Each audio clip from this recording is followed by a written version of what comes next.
Distinguished guests, please find your seats as our program will begin momentarily. Thank you for joining us for Governor Kathy Hochul's 2026 State of the State Address. Before we begin our program, we'd like to acknowledge the many distinguished guests that have joined us today. We are honored to have members of both the New York State Senate and the New York State Assembly with us. Please give a round of applause to our friends in the state legislature.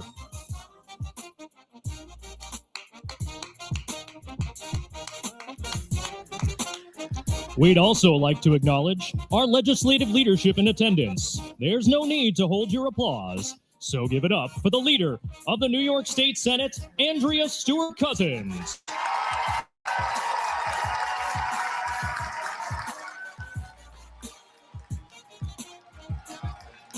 The Speaker of the New York State Assembly, Carl Heastie.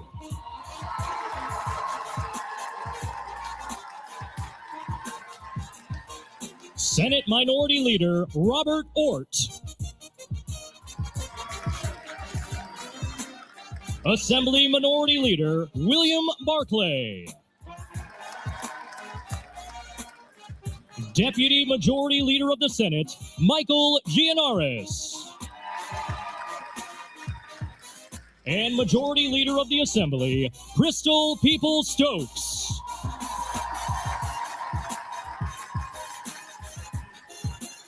We are also joined by our statewide elected officials, New York State Comptroller Tom DiNapoli and New York State Attorney General Letitia James. And a few of our former statewide elected officials, the 55th governor of the great state of New York, David Paterson. And former Lieutenant Governor Bob Duffy. We are proud to be joined by many members of the judicial community, especially the judges of the New York State Court of Appeals, including Chief Judge Rowan Wilson and Judges Michael Garcia, Madeline Singas, Shirley Troutman, Anthony Canataro, and Caitlin Halligan. Please give a round of applause for Secretary to the Governor, Karen Persicelli-Keough. Counsel to the Governor, Brian Mahana, as well as the Governor's entire senior staff team. We also welcome the many local elected leaders who have joined us, including county executives from across New York State. All mayors in attendance, especially our newly elected officials. Mayor of Albany, Dorsey Apliers. Mayor of Syracuse, Sharon Owens. Mayor of Buffalo, Sean Ryan. And Mayor of New York City, Zoran Mamdani. Leadership from county legislatures as well as city and town councils. Borough presidents and town supervisors. District attorneys, sheriffs, and all members of law enforcement. Representatives and leadership from our First Nations territories. All faith leaders in attendance today, especially representatives of the Governor's Interfaith Council, led by Reverend A.R. Bernard. Members of the Governor's Cabinet who have joined us today. And we'd like to acknowledge the many labor leaders who are here representing their members. Please give a round of applause for our labor community. As we close out today's acknowledgments, we want to thank each and every one of you for joining us. From nonprofit leaders to business executives and community advocates to public servants, your advocacy and support makes our state the best it can be. and we are truly honored to have you with us today. Please give one more round of applause for yourselves and all of our distinguished guests.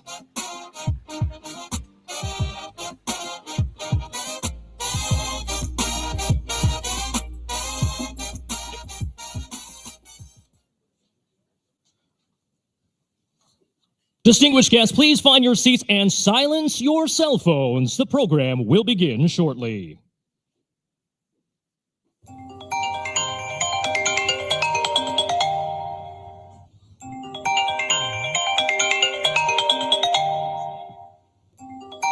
Yes, even your phone speaker, Hasty.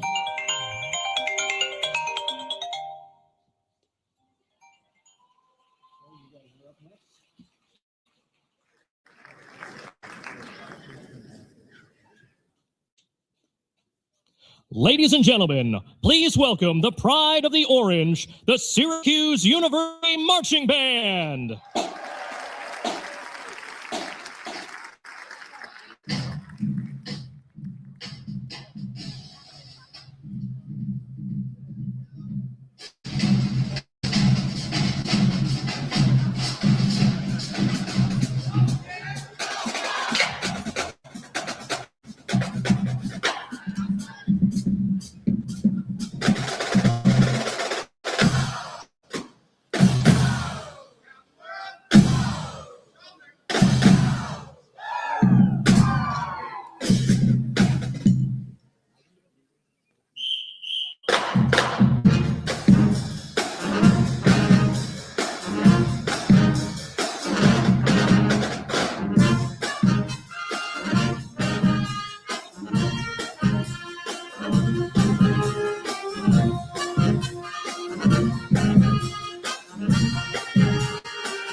Please welcome to the stage Rabbi Deborah Bravo, Reverend Kia Clyburn, and Imam Mansour Rafiq Umar to deliver today's invocation.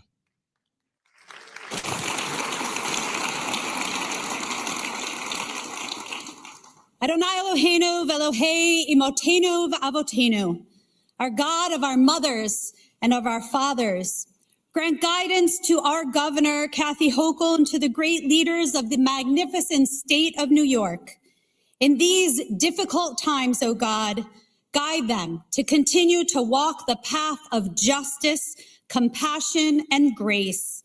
As leaders of different faiths and members of the Interfaith Council, we stand here together as colleagues and friends, bringing blessings from our different backgrounds in acknowledgement of all citizens and residents of this great state.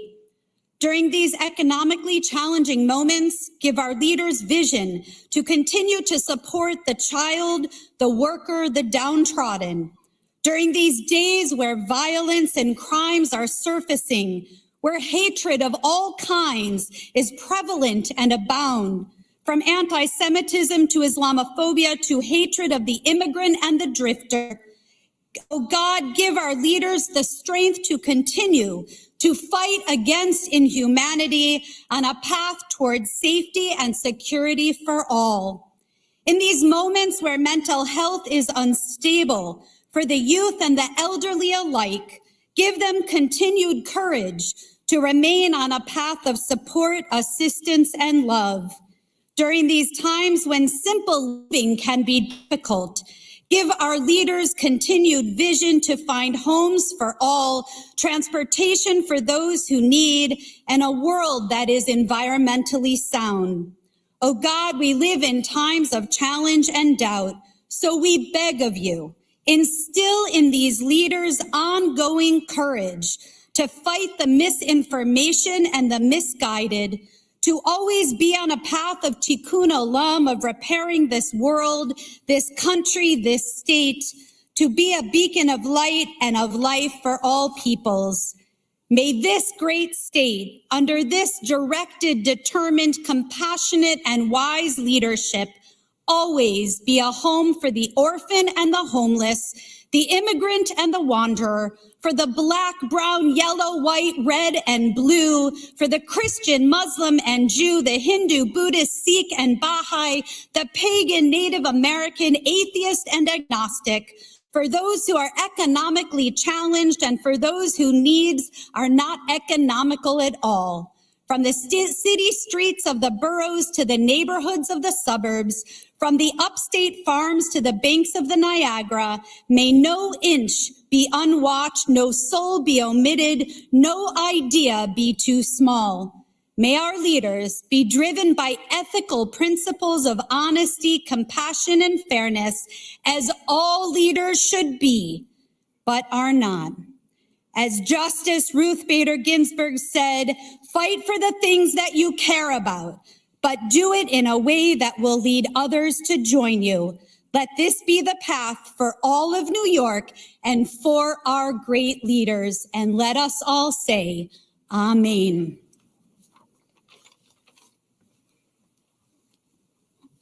If you can bow your heads with me, as the word declares, now my eyes are open, my ears attentive to the prayers that are offered in this place.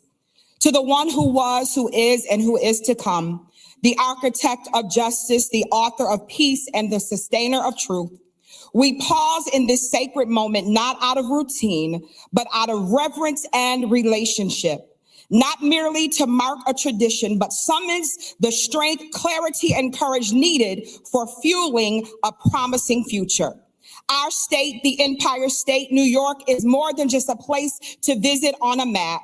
We are the blueprint of justice, so we need you, O Lord, to set and to rest and to rule and to abide in and through this place. You're welcome from Harlem, Hamlin, to Hampton and to the Hamptons, from Westchester County to and throughout Western New York. Dwell in all corners of our state. We earnestly pray for every legislator, policymaker, public servant leader, and beyond. We lift before you our governor, the Honorable Kathy Hochul. Crown her with courage, clothe her with clarity, and gird her with grace for the road ahead. Let this year, O Lord, be the year where the least are lifted, the lost are found, and the voiceless are heard. We travail for every single parent working 2 jobs, for every educator shaping minds with limited resources, for our elders praying for safety and peace, and for the youth dreaming for opportunities for a sustainable future.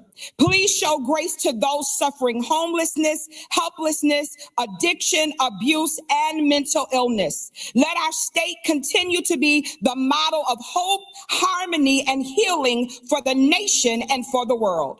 Now we stretch forth our faith beyond state lines, and we truly intercede for this nation. Deliver our land from division, where we can all proudly proclaim the promise of one nation under God, indivisible, with liberty and justice for all. Seal this prayer in faith and determination for bigger, better, greater, increase, overflow, nothing missing, nothing broken, no lack, no losses, and no liabilities. In the name that is above every name we pray. Let us all say amen.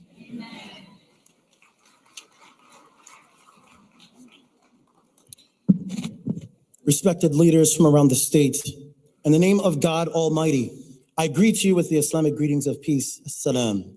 On behalf of all of us, I want to thank our wonderful Governor Kathy Hochul for inviting us here today to send our blessings upon the administration and our state. The state of this great state of New York, and by the way, the best of our union, and I'm not shy to say it, is of paramount importance to us all. To those in attendance here and to our faith communities watching live in their homes. It offers us an opportunity to bestow blessings upon our leader, for the guidance of our leadership benefits the entirety of those under her care. It also offers us the chance to know of the outlook and trajectory of our state for the rest of 2026. As optimistic an outlook we may have, in order to know where we are going, we must know where we currently stand. This requires a balanced ear. Balancing the yays with the nays while remaining steadfast is a fine art. We are blessed with an administration that has this canny ability to decipher the nuances between a grievant and an intentional noisemaker, and with the ability to march forward undeterred in its desire to always improve the condition of its people. These are the tenets that gel our society and keep this state of New York together. This is only possible when we humble ourselves and recognize where we are. Leaders are not voted in nor elected to dominate the power of the pulpit, nor to become a politicized puppet of the podium. Rather, politics is listed under public service. Knowing that leadership means servitude is the recipe for true success. This is captured in our prophetic tradition, which states, Sayyidul Qawwami Khadimuhum, which means the leader of a people is their servant. As the Imam of the Muslim community of Bethlehem and the president of Halal Watch, I must hold myself accountable first and must humble myself to these guiding principles. This important concept is the necessary ingredient for a flavorful result for all of us. On behalf of the Muslim community of the state of New York, we pray that our governor and the rest of our leadership continue to reflect the trust placed in them by their constituents. May this administration be guided by wisdom, fortified with determination, and a bastion of love for all of its diverse peoples. Ameen.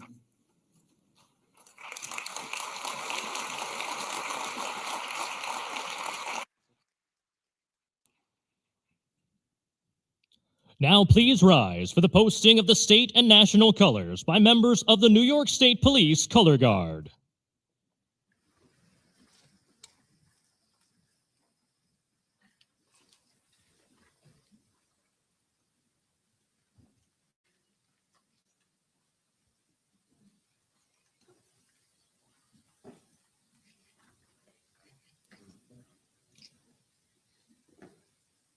Please remain standing. for the Pledge of Allegiance, performed by a group of local children from Girls, Inc. of the Greater Capital Region.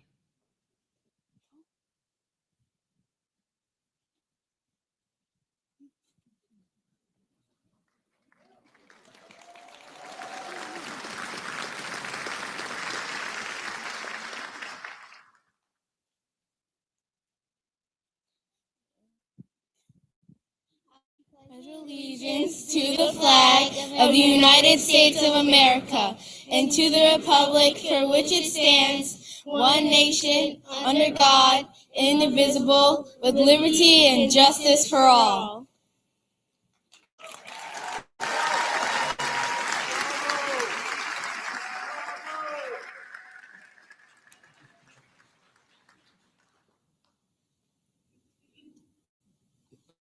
Please welcome to the stage FDNY firefighter Regina Wilson to perform the national anthem.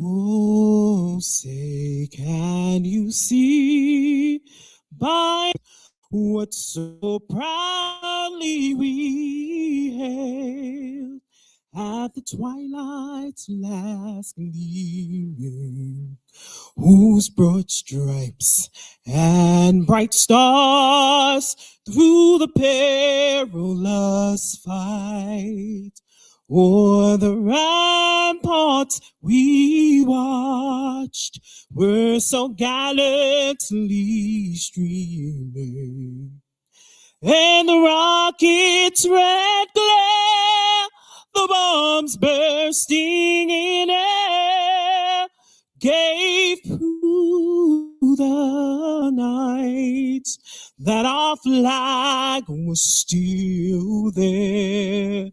Oh, say, does that star-spangled banner yet wave o'er the land of the free and the home of the brave?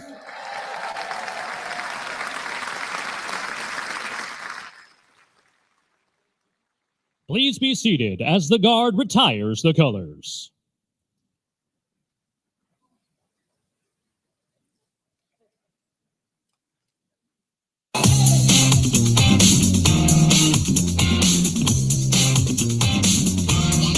Our family, our businesses, our communities, our future is her life.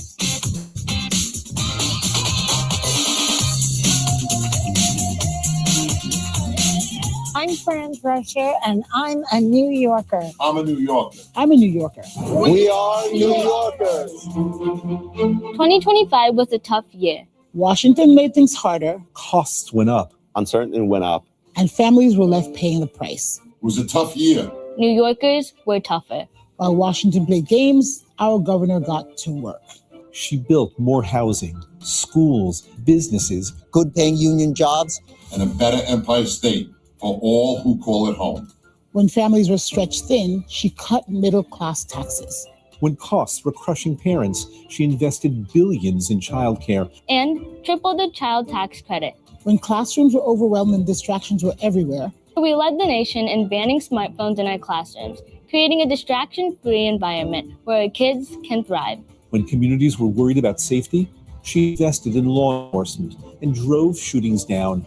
When illegal guns flooded our neighborhoods, Governor Hochul took them off the street. Delivered free school meals for every student. Adults can go back to school tuition free. farmers and small businesses got support to keep going.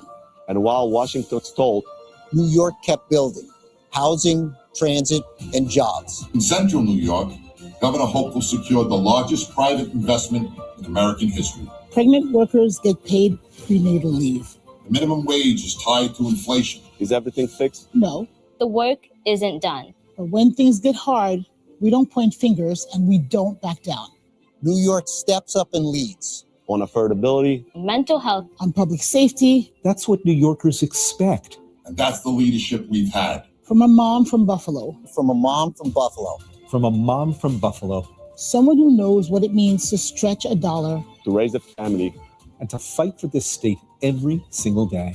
We're leading a different path, A different path.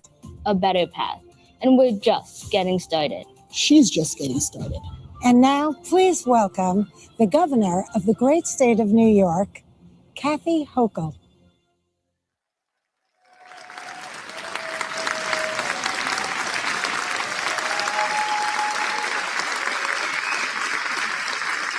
It doesn't kill you, makes you strong.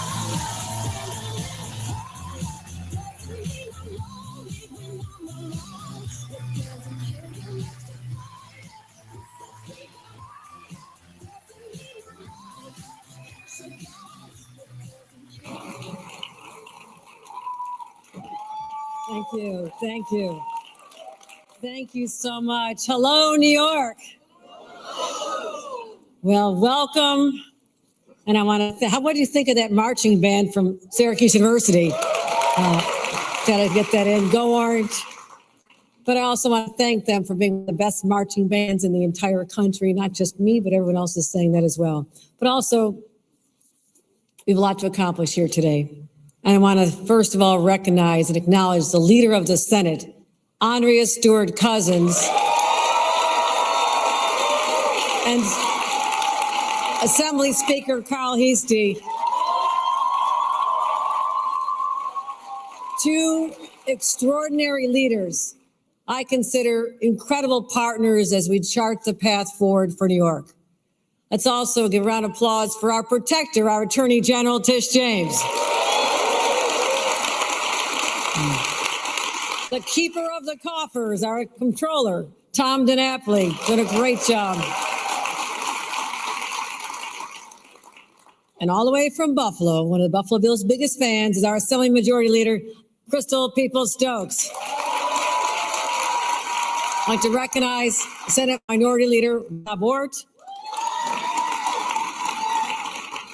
Assembly Minority Leader Will Barkley, okay, the judges of the Court of Appeals, the Mayor of New York City, Mayor Zoran Mamdani, thank you. Okay, and mayors and county executives from all across the state. Thank you for coming here today. We have representatives from labor and many other distinguished guests. Let's hear it for labor. Members of my incredible cabinet, led by Secretary Karen Persicilli-Keough, Catherine Garcia, the head of state operations, and the entire executive team. And I'm very proud to acknowledge New York's first ever first gentleman, my husband, Bill Hochul.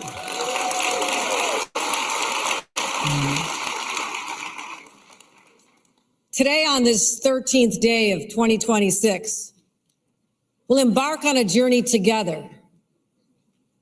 A State of a State address is a chance to look into the future.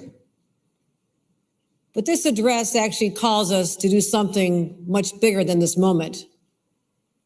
The origins of our nation, founded 250 years ago, and how that history shapes where we are and where we must go from here. That's the tone I want to talk about, that incredible history that defines us as a country and New Yorkers. Because from the very beginning, New Yorkers have always been a rather rebellious lot, willing to take on forces larger than ourselves in the cause of liberty and freedom. It's that resilience, that strength, that spirit, that willingness to fight for a better future that was born in secret meetings in the taverns of Albany in New York City, charting a path forward under the weight of an oppressive power. Sound familiar? It's not in here. And later, with New York as our country's first capital, our bold revolutionary leaders became the governing leaders of a new nation filled with unlimited possibilities. Over my 4 years as your governor, listening to your stories, feeling the pulse of this great state, I have seen the same strength the resilience, the optimism that defined New Yorkers 250 years ago. And I shaped our agenda for 2026 and beyond. As I did that, I kept returning to conversations from everyday New Yorkers, from every corner of the state, people who refuse to back down on their dreams. People like Teresa Durham, a Syracuse grandmother I was lucky enough to meet last May. Thanks to our housing policies, Teresa just fulfilled her lifelong dream of owning a home. People like Deborah Koenigsberg, who owns a clothing boutique in the Flatiron District. Spent a lot of money there, Deborah. Her business, though, is getting hit so hard from Trump's tariffs.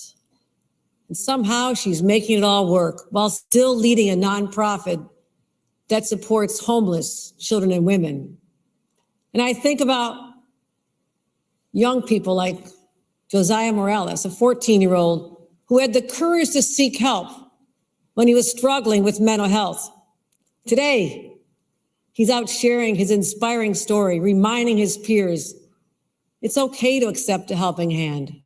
So, thank you. So when I say your family is my fight, these are the people I'm talking about. I carry their stories and those of countless others with me because I've lived my own version of them. Growing up in a cramped home outside of Buffalo, sharing a drafty attic with a couple of brothers, doing my homework late at night by a space heater after I get home at 11 o'clock from working the shift at the local pizzeria. I actually make very good pizza. You should try it. But not knowing where my paths would lead, but I learned this. When people work hard, when someone has their back, it can change the entire course of their life. And that is why I believe with my whole heart that government can and must be a force for good.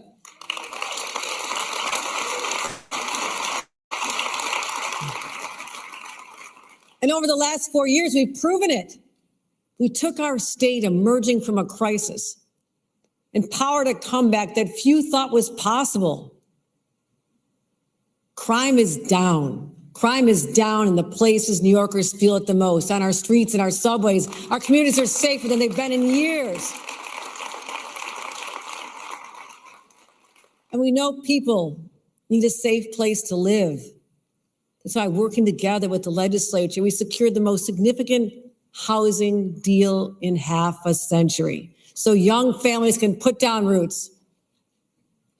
And we expanded childcare, capped the cost of insulin, and launched the nation's very first paid parental leave program. That's how you change lives.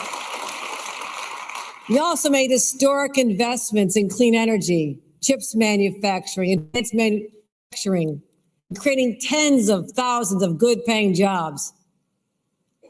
And the impact is undeniable. Retail is surging. More college graduates are moving to New York than anywhere else in the entire country. We're leading the nation in return to office. From Babylon to Buffalo, New York is rising. So if you're betting on the future, you need to bet on New York. If you're searching for talent, you will find it in New York. If you're looking for the epicenter of culture and innovation and opportunity, it has always been, will always remain New York. My friends, I am so proud to stand before you and say the state of New York is strong.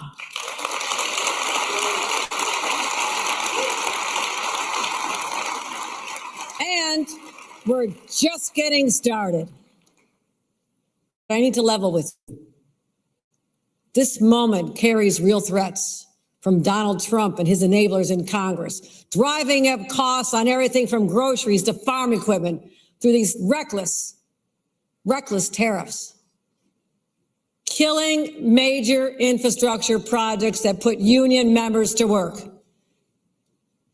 tearing apart nursing immigrant mothers from their babies, and calling it public safety. And just last week, the World Watch is an immigration operation in Minneapolis that never should have been there, left a child without a mother, and a community, and indeed a nation, shattered.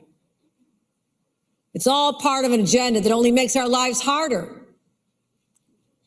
But here's the thing about New Yorkers, we don't back down. We rise up. And when they tried to take away funding for our first responders and law enforcement, we made them restore it. When they tried to kill congestion pricing, we beat them back in court again and again. But literally less than 24 hours ago, the president made another threatening social media post. Mr. President, the message is still the same. We will not bow to a wannabe king, and the congestion pricing is staying on.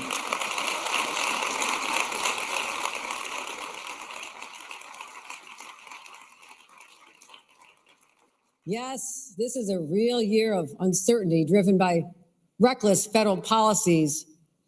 Washington's chaos is hitting our bottom line, but here's the good news. We built the boat to withstand the storm. We've managed our money responsibly, and that means we can make transformative investments in our future without raising taxes, without settling the next generation with mounds of debt. We can get this done. 4 years ago, we laid out a bold vision, and I took responsibility to deliver and make it real. As we head into 2026, we are seeing the results. Clean hydropower for the first time flowing from Quebec to over 1 million homes in New York City.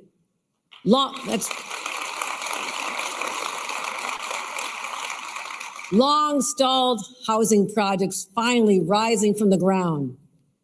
A new stadium bringing pride and investment to Western New York. Go Bills! Now you're all allowed to say go Bills. Thank you. Okay. See, I'm trying to unite downstate and upstate. This is the best thing I've got, right? We also have the brand new Belmont Park carrying racing into the future. The World Cup, drawing soccer fans around the globe. They're coming here. And critical infrastructure is finally being rebuilt, from the Port Authority bus terminal to our bridges and tunnels to expanding the 2nd Avenue subway even further. And the Interborough Express will connect Queens and Brooklyn like never before. It's all moving forward in 2026. Even the renovations at Penn Station that I got the president to finally focus on and pay for, long dreamed about, are on a path forward. Also, families will get a little more breathing room with another minimum wage hike, better paid family leave, a child tax credit up to $1,000 per child under the age of 4. And let me say this, we have the lowest middle-class tax rates in 70 years. Let me repeat that, the lowest in 70 years. And we lifted a major burden that was on businesses by paying off billions of dollars in unemployment insurance debt, while increasing the benefits by 70%. Now, this is a critical safety net for anyone who finds themselves out of work. Well, what else can we look forward to in 2026? World-renowned companies are reinvigorating communities that were overlooked for too long. Look what's coming. Micron in Onondaga County, shovels in the ground. Now, not 3 years from now, 3 days from now, shovels are going in the ground. Micron is happening.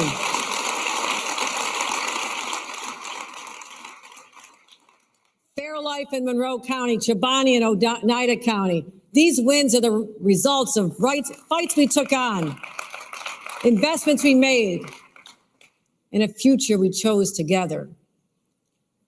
And when I say together, that means my great partners in state government. It also means the local leaders who work around the clock, keeping our towns and our cities running. Let's hear from a few of them. We are New York. We are New York. We are New York. We are New York. Across the state, local leaders are building opportunity. Street by street, neighborhood by neighborhood, turning visions into results that people can see and feel. None of us can do this alone. And progress doesn't happen without leadership from the top. Leaders like Governor Kathy Hochul. Governor Kathy Hochul. Since she took office in 2021, Governor Hochul has delivered really unprecedented investments in our crime analysis centers. Investing in law enforcement. She's helped small cities like Peekskill flourish. A $230 million hospital. $3.2 million to support 50 units of affordable housing. $10 million more for economic development project creating jobs in Western New York. The single largest economic development investment in our county's history. $400 million in state investments to revitalize our downtown. She's been focused on making New York more affordable as a trusted partner in our shared fight for universal childcare. We're committed to working with Governor Hochul to make affordable, high-quality childcare. Take it from someone who's leading the city of Poughkeepsie, who works in the village of Hempstead, North Carolina, Newburgh, Buffalo, the city of Yonkers. Every single day. When New Yorkers work together, we can accomplish anything. Governor Hochul gets that. She's delivered for us so that we can deliver for you. She has our back because she knows we are New York. We are New York. We are New York. We are New York. Yes. Yes, we are New York. And as your governor, I'm so proud to lead the fight to protect our communities, build an economy that works for all. And today, I'm here to tell you how we're going to continue the fight. And it starts and ends with making life more affordable. Whether we're talking about childcare, groceries, utility bills, one thing is clear. Parents, veterans, disabled, seniors, they all need relief. And that's why last year, working with this legislature, we put upwards of $5,000 back in the pockets of hard-working New Yorkers. Well, that's the good news. But now, Washington Republicans are waging an all-out war on the middle class, driving up costs, leaving states to pick up the pieces. So this year, while Washington takes a machete to our safety net, I'm doubling down on the fight for a more affordable New York, starting with childcare. For parents, working parents, no cost is more overwhelming. And I know how urgent this is because I lived it. When Bill and I were just starting out, childcare was one of our greatest obstacles. I was fresh out of law school, all excited about my career, dream job working on Capitol Hill for Senator Daniel Patrick Moynihan, a true legend. When our babies arrived, and I'm happy they came, but I had to give up that career. No, they're great kids.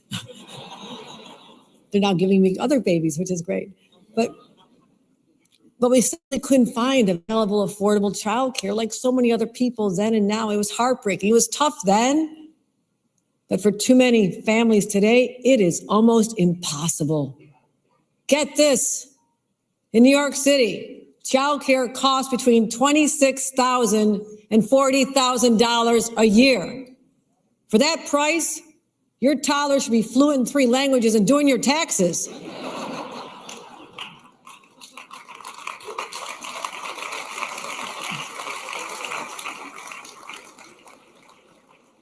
One year ago, I stood on this very stage and placed our state on the path to universal childcare.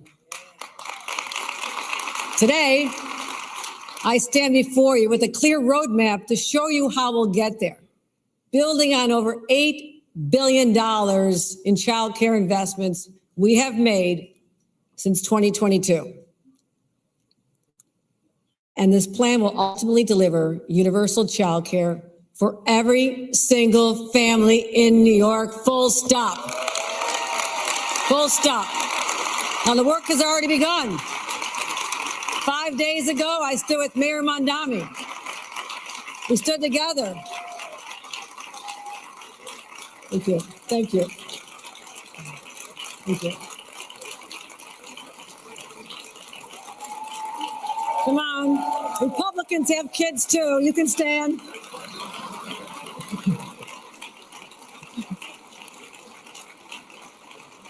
Like I said, 5 days ago, I stood with Mayor Mamdani to announce that the state will fully fund the first 2 years of his Universal Care program while also helping New York City realize the full promise of Universal 3K. We made that commitment and we'll keep it and beyond. Statewide, we're taking different but equally ambitious approach. We're promising universal pre-K for every single 4-year-old by 2028. And this year, we'll pilot community-wide childcare to provide year-round, full-day, affordable care for newborns to 3-year-olds. And we'll build on that proven success of our state child care assistance program and our voucher program so tens of thousands more families can access high-quality care for no more than $15 a week. And thanks to our strong economy, we have the revenues to get these initiatives off the ground. But to keep the momentum going, we also need partnership with the private sector. So work with employers, improve tax incentives for those who invest in child care benefits. I want New York to be the #1 place for anyone to start a family and build their future right here. When we do that, we all win. Our classrooms are fuller, our economy is strong, and our communities are richer in every sense of the word. But affordability doesn't stop at childcare. Right now, the average New York household pays nearly $1,700 per year just to keep the lights on and the heat running. Now, we've got some challenges. Donald Trump's stop work order on offshore wind only makes it worse in the long run. And I'm fighting that every step of the way. But while that battle continues, we're taking action now.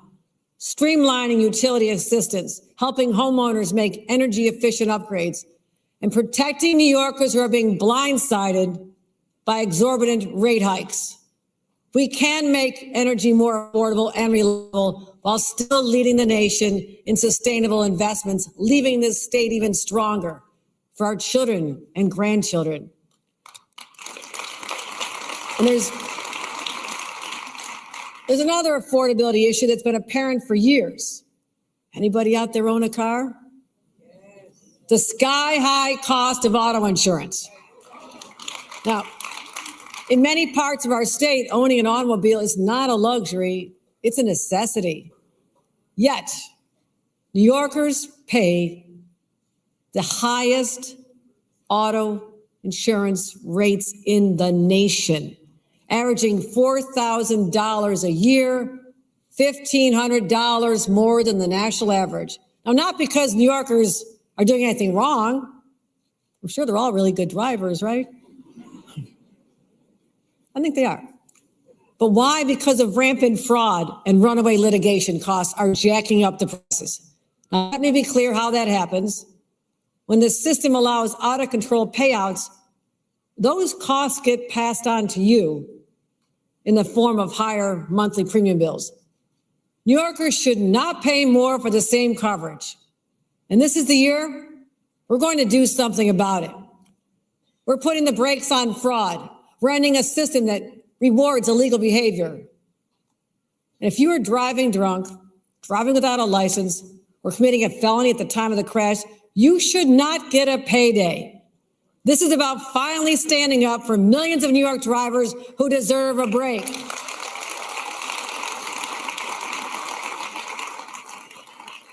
And this year, we'll continue cracking down on criminals of all kinds. When I came into office, New York was facing a crisis of crime and disorder. In the 2 years before I arrived, shootings had nearly doubled. Repeat offenders were cycling in and out of the criminal justice system, and too many people felt unsafe. I promised New Yorkers I would do everything in my power to restore safety and security. and we backed that promise with action. We made unprecedented investments in police and public safety, over $3 billion. We enacted the strongest gun laws in the nation, along with common sense reforms to keep serial offenders off the streets and to stop criminals from walking free on technicalities. We also equipped the police with the best technology, deployed more officers in the subway, and we formed specialized units to crack down on retail theft and also on domestic violence. 4 years later, crime is hitting record lows. Shootings, homicides, subway crime, all down. But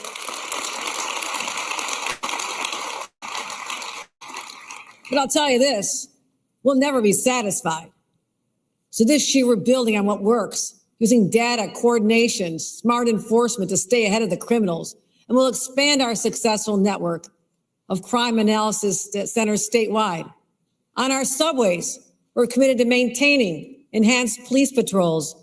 We'll install more platform barriers at 85 additional locations and expand our elite mental health units to get people in crisis off the trains and into care. We've stemmed the tide of firearms that were flowing into our state along the iron pipeline. But now we're taking aim at the plastic pipeline. This is incredible. Illegal 3D printed ghost guns, now homemade killing machines, are assembled with pieces you can easily purchase. And how is it possible? To fight back, I'm proposing the first in the nation law requiring all 3D printers sold in the state of New York to include software that blocks the printer from creating a gun. It's just common sense. Just common sense. I'm putting gun manufacturers on notice.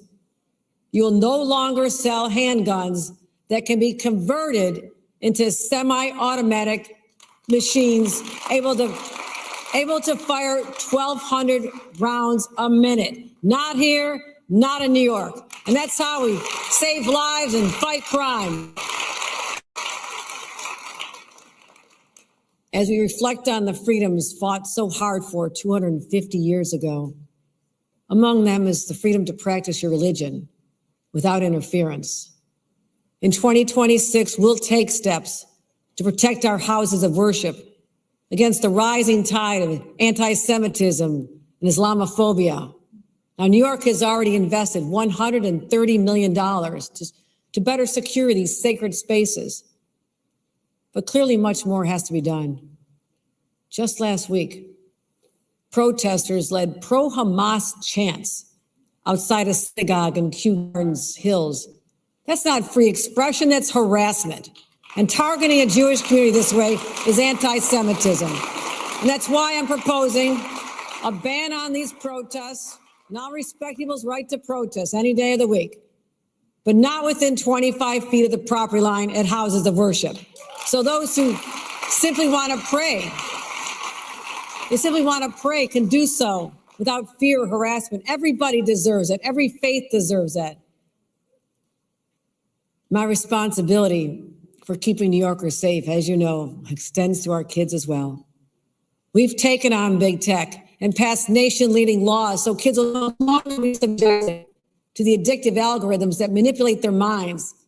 They'll no longer be targets for mega corporations monetizing their mental health. And now, when the school day begins, their cell phones are tucked away under our bell-to-bell ban. And in just the last 4 months, the transformation has been extraordinary. Extraordinary. Classrooms are alive with discussion. Laughter fills our lunchrooms. And Frankie Focus haunts our children's dreams. He is a weird-looking dude. But I say, building on our success, I say we enact new requirements to protect all social media users under the age of 18. Let's block direct messages from would-be child predators, number one. Let's disable AI chatbots that can cause serious mental health problems. Let's block location sharing. Why should they know where our kids are? And let's do more to cut off access to online sports gaming so our kids are not ensnared by addiction at a young age. We can get that done. I know we can. Now, you've heard me say our communities cannot reach their full potential without an abundant supply of safe, affordable housing. We've talked about this a lot. For too long, overburdensome regulations have made it too hard, not just to build homes, but the places people work and the infrastructure our future depends upon. And that's why 4 years ago, I made a commitment to challenge the status quo, to cut the red tape, and to clear the way to build, build, and build some more.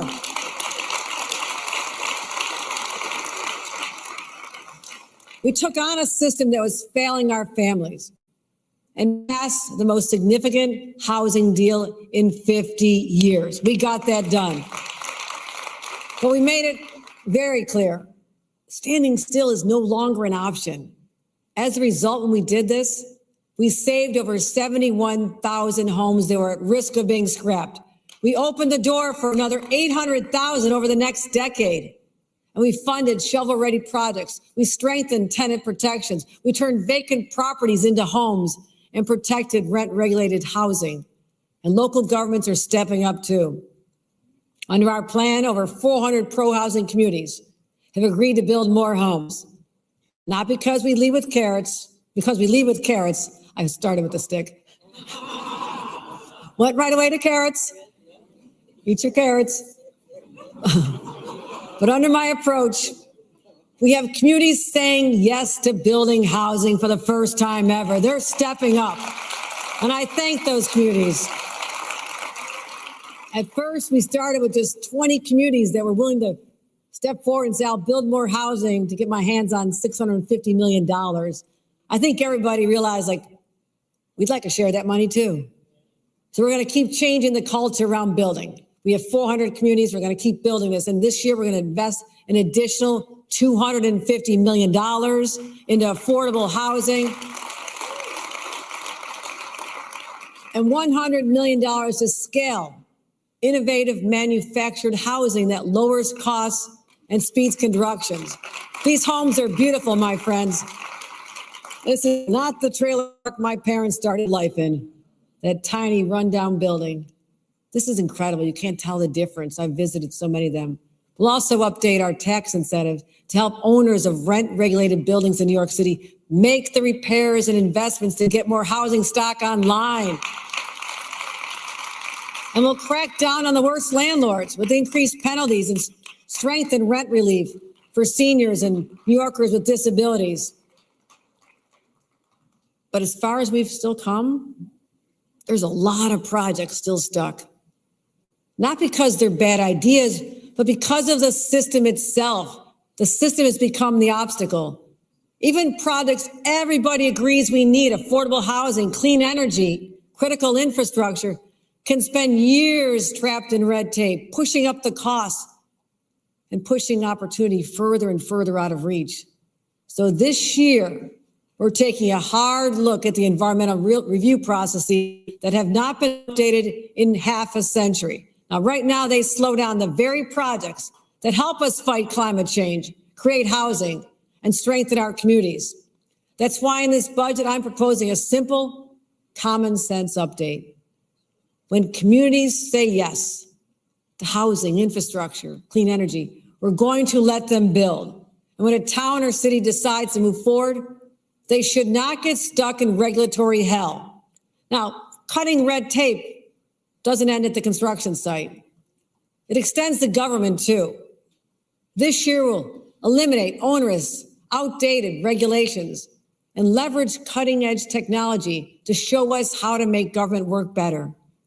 But we'll also do it the old-fashioned way, talking to small business owners and other impacted businesses about the bureaucratic barriers that are holding them back. People deserve to know their tax dollars are being spent wisely and their government is operating efficiently. While we're bringing And we're bringing that same productivity as we build the jobs of the future. Now, today, the Empire State is home to 8.5 million private sector jobs, almost 1 million more than when I first took office. And now we're forging ahead, tapping into the creativity that has always defined our state. Just looking back 200 years ago, the Erie Canal made New York State an industrial powerhouse. It's sustained generations of jobs, good paying manufacturing jobs in entire communities.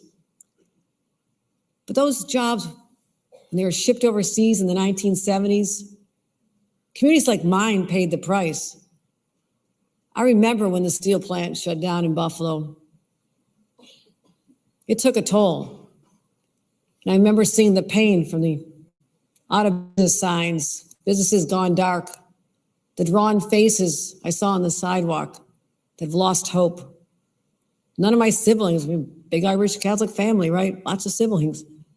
They couldn't even stay in the town they wanted to grow up and raise their kids in. The lesson that taught me will never be forgotten.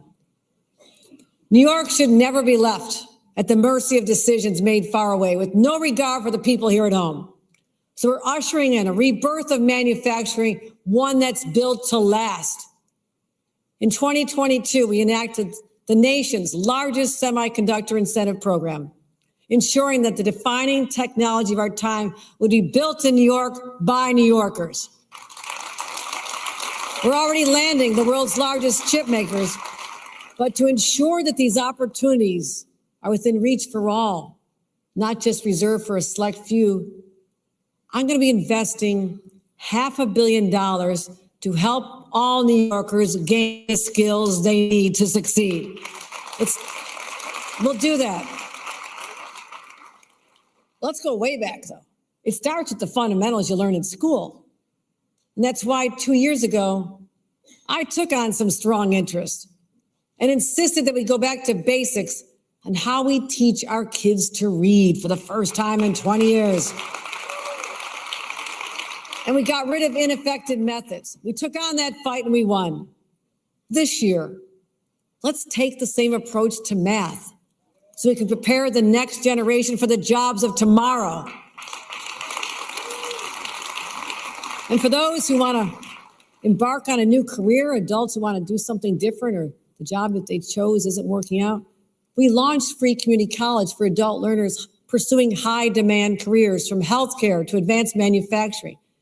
And just since last summer, more than 11,000 more people enrolled than would have done otherwise.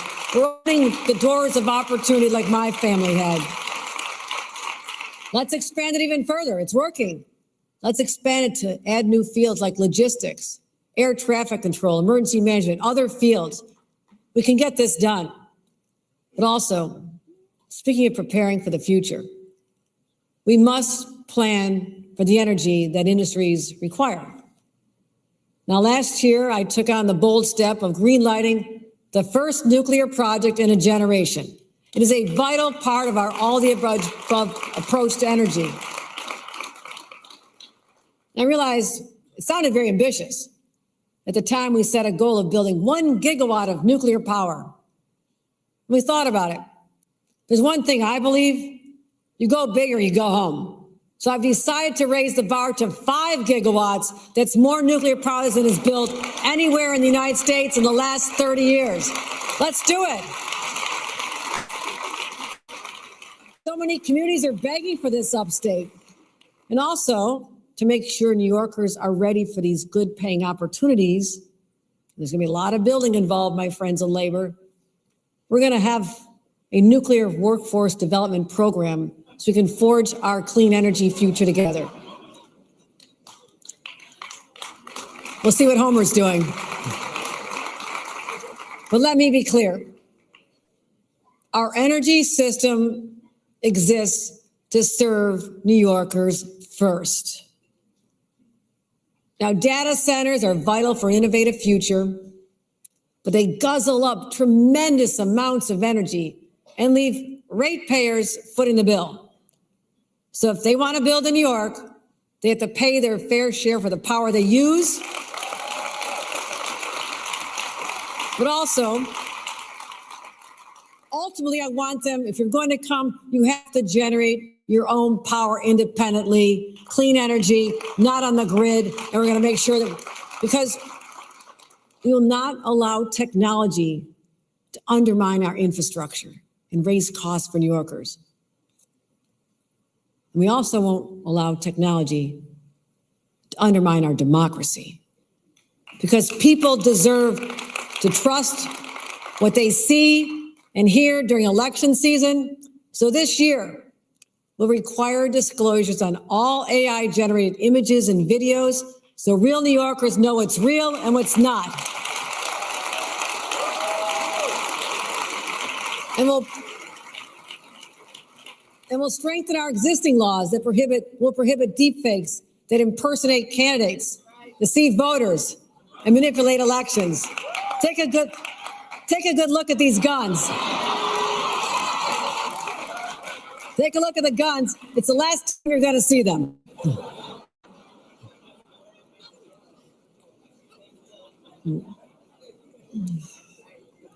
But all jokes aside,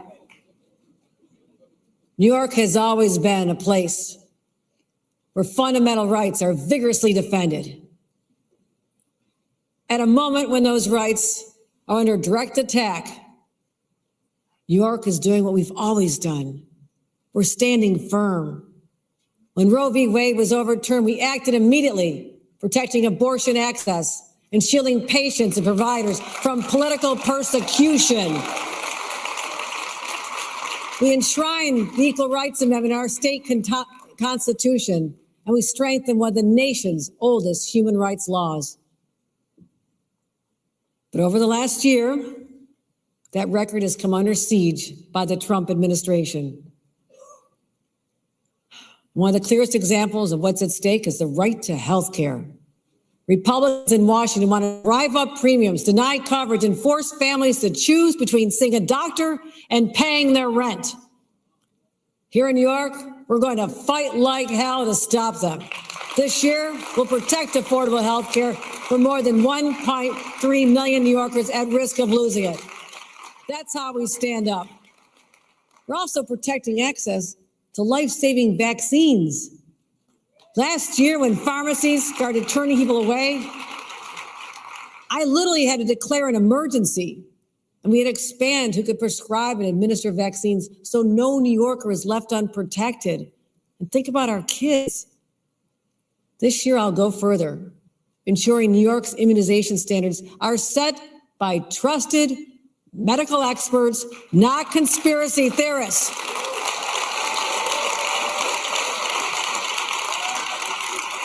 Crazy idea, right? Also, protecting New Yorkers also means this: standing up to ICE agents who abuse their power.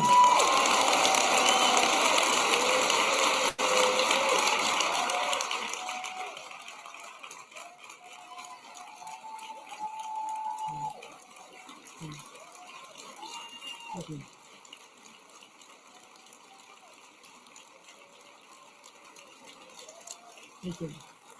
Yep. New York is a state that was built by immigrants. People like my own grandparents who fled great poverty in Ireland. And we don't forget where we came from. Over the last year, communities across New York, from farms in Sackett's Harbor to factories in Cuyahoga County to high schools on Long Island, have been shaken by aggressive federal immigration actions that go too far. Yesterday, they arrested an analyst at New York City Hall, an analyst with legal work authorization. Have you met an analyst lately? I mean, they're really not threatening. They're not the baddest of the bad. I mean, they're just doing their jobs. Is that person really a threat? Come on. I'll do whatever it takes to protect New Yorkers from criminals any day of the week. I always have, always will. But people of all political beliefs are saying the same thing. What we've seen lately has gone too far, and enough is enough. So, New York will not allow the use of state resources to assist in federal immigration raids on people who have not committed serious crimes. Not doing it.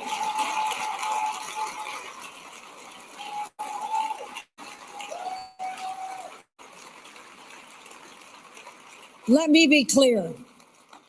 Public safety will always come first, but it must be pursued lawfully and with humanity. We will not allow masked ICE agents to storm our schools, our daycare centers, our hospitals, our houses of worship for civil immigration raids unless they have a judicial warrant. And guess what that means? Signed by a judge.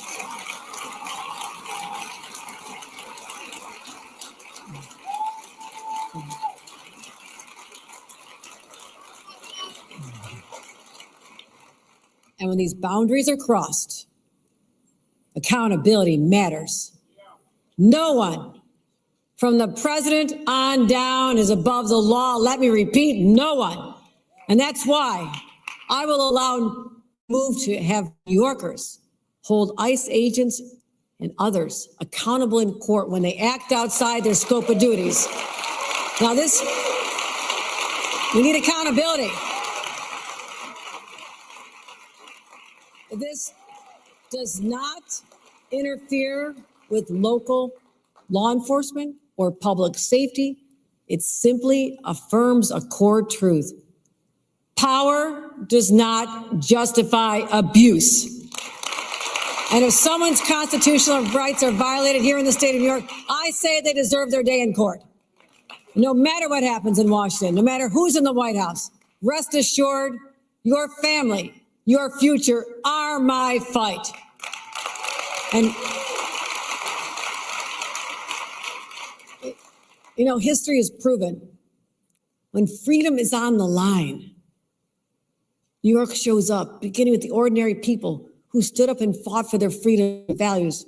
We were under attack 250 years ago. We are the patriots. We are not. No. Wrong. Patriots. Get rid of that. Not those patriots who fought. You guys screwing around. The patriots who forged a new nation. We are the people who shed blood at Saratoga, blazed a trail from Seneca Falls, demanded dignity at Stonewall. And when the American experiment was put to the test, when the path was darkest, it is New Yorkers who light the way forward.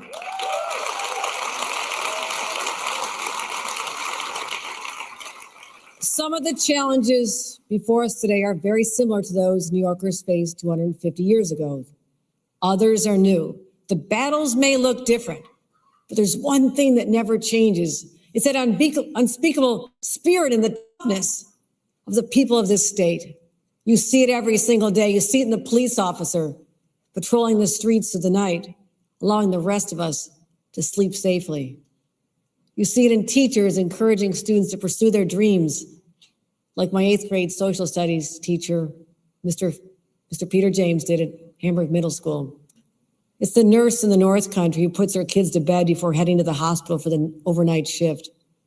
It's the 5th generation dairy farmer in Wyoming County, up before dawn, knowing that people are counting on him for their very existence. Different callings, but a shared experience, one purpose. Showing up and standing guard, doing the work day after day. That's the legacy we must uphold. And I believe that 250 years from now, people will look back at this moment in time and ask, did we stand up and fight for the most fundamental rights when they were under attack? Did we stand up and protect New York as a beacon of opportunity for people all over the world? A place where you can raise a family without being crushed by bills, where you can afford a home, where you can start a business or work a farm without being destroyed by tariffs?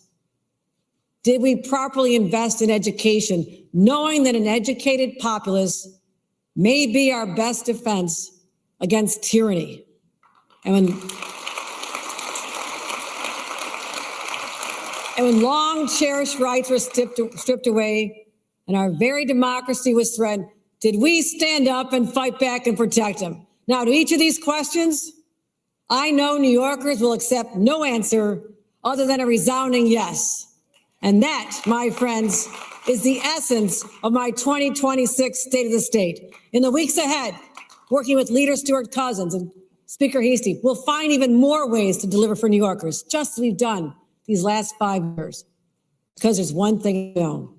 So New Yorkers move forward with strength and compassion side by side. There's no challenge we can't meet, no tyrant we can't beat, no future we can't build. So let's build that future together with enthusiasm, optimism, and with fearlessness. It must be tough. We have to be strong. And just to conclude, I say this. What else can you possibly say on a day like today other than, let's go Bills! Throw